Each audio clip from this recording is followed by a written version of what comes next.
প্রত্যেকটা মানুষই একদিন সেই পরপারে পাড়ি দেবে, এমন কেউ নেই যে বলতে পারবে আমি চিরজীবন বেঁচে থাকব।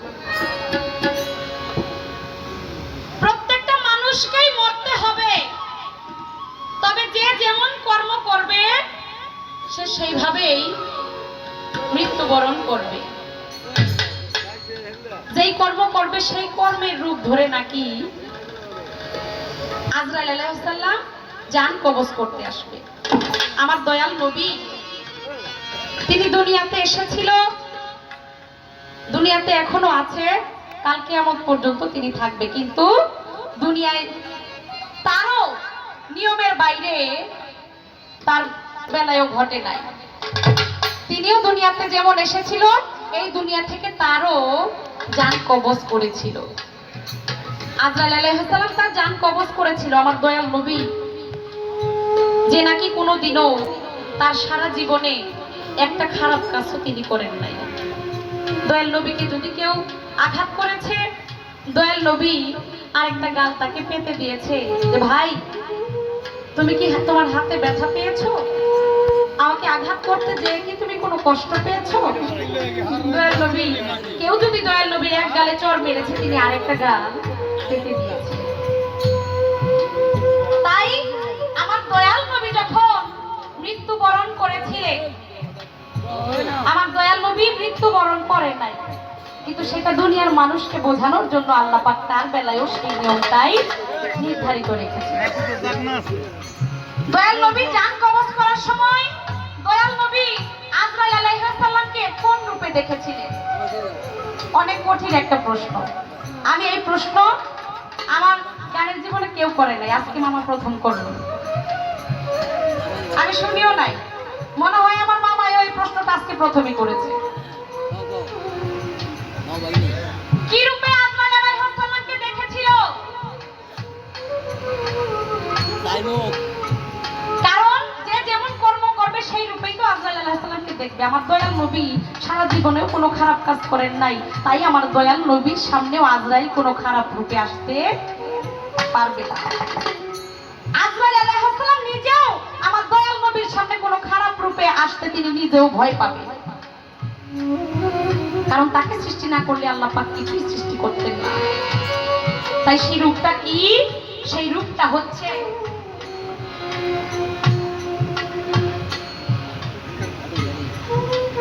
বেদু, একটা মানব রূপ, মানুষের রূপ।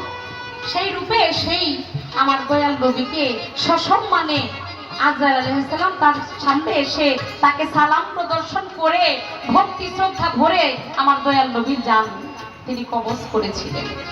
কারণ আল্লাহ পাকের যে একটা নিয়ম, তার নির্ধারিত করা যে একটা নিয়ম রয়েছে, সেই নিয়মের বাইরে বাবা কেউ যেতে পারবে না। এইটা আমার আল্লাহ পাক নিজে প্রমাণ করেছেন। কিভাবে? আমার দয়াল নবীও দুনিয়াতে মানব রূপে এসেছিলেন, তাই তারও জান কবজ করা হয়েছিল। এখানে আমি কথার জবাব রাখলাম। এবার যে যেমন কর্ম করবে সে নাকি সেইভাবে আবারও দুনিয়াতে আসবে। যদি মানুষের কর্ম করে যেতে পারি তাহলে আবার মানুষ রূপে আসবো। পশুর মতো কর্ম যদি আমি করি তাহলে আবার পশু রূপে দুনিয়াতে আসবো। পাখির মতো কর্ম করলে পাখি রূপে আসবো। যে যেই মতো কর্ম করবে সেই রূপে আসবে। কথাটা আমার মামা বলে গেছে। এইটাও অনেকে বলে, আবার অনেকে বলে যে দুনিয়া থেকে একবার গেলে এইবার আর আসা হবে না। সাধক বলে গেছে তার গানের মধ্যে, বারে বারে আর আসা হবে না। তুমি ভেবেছ কি মনে এই ত্রিভুবনে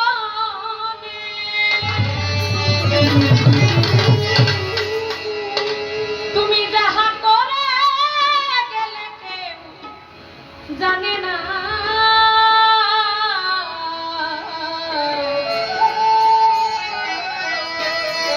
বারে বারে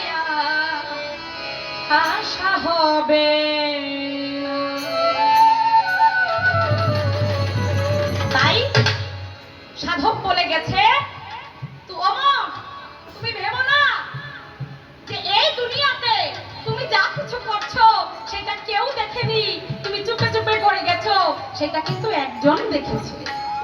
যদিও বা কেউ না দেখে থাকে, তুমি যতই চুরি করে সেইটা করো না কেন, দুনিয়ার কেউ যদি না দেখে সেইটা আমার মালিক, আমার প্রভু, তিনি অবশ্যই দেখেছে, তিনি তা খাতায় লিখে রেখেছে। তাই সাধক করেছে, তুমি ভেবেছ কি মনে এই ত্রিভুবনে তুমি যাহা করে গেছো কেউ জানে না? কোন বারে বারে আর আশা হবে না। তাই মানুষ রূপে জন্ম নিয়েছি যেন মানুষের কর্মই করি, কারণ বারে বারে আর আশা হবে না। আমি যদি মানুষের কর্ম করে যেতে না পারি, জানি না এই যে সাধু সঙ্গ, কত অলিয়া উলিয়ার দরবারে ঘুরি বাবা। আজকে যদি একজন পশু হইতাম পারতাম না অলিয়া উলিয়ার দরবারে যাইতে পারতাম না। ভালোবেসে আমার আল্লাহ পাক মানুষ ফুলে জন্ম দিয়েছে, আমি মানব রূপে এসেছি, সাধু গুরু বৈষ্ণবের চরণ ধুলা গায়ে মেখেছি। আমি জানি না আমার ভাগ্যে আর এটা ঘটবে কিনা। তাই আমার পালা থেকে আরেকটি গান আমি রাখি, তারপর একটি বিচ্ছেদ গানের অনুরোধ রয়েছে। আমি একেবারে ছোট করে আমার স্টেজটা করবো, কারণ আমার মামা যেন আরেকটা স্টেজ করতে পারে, তার যেন একটা গান বেশি শুনতে পারি আমরা।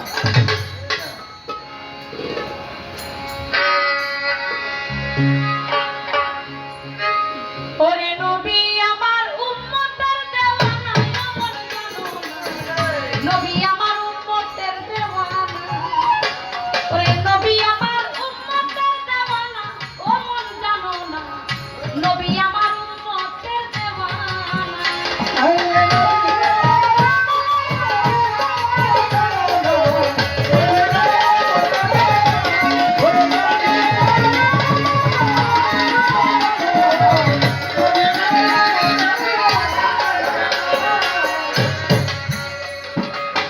কলির জমানায় এসে জন্ম নিলেন মানুষ বেশে, মানুষ হয়ে তাকে চিনিলাম না।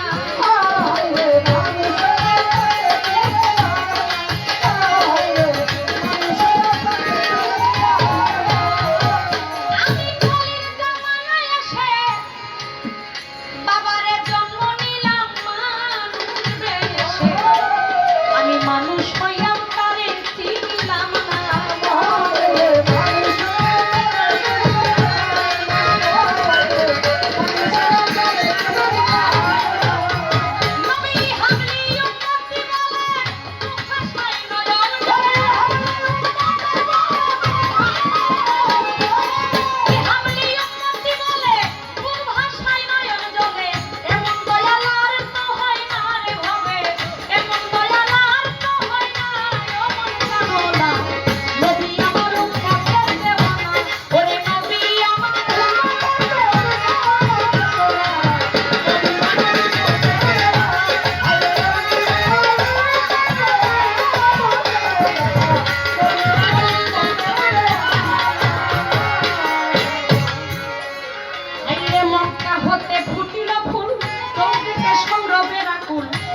আমার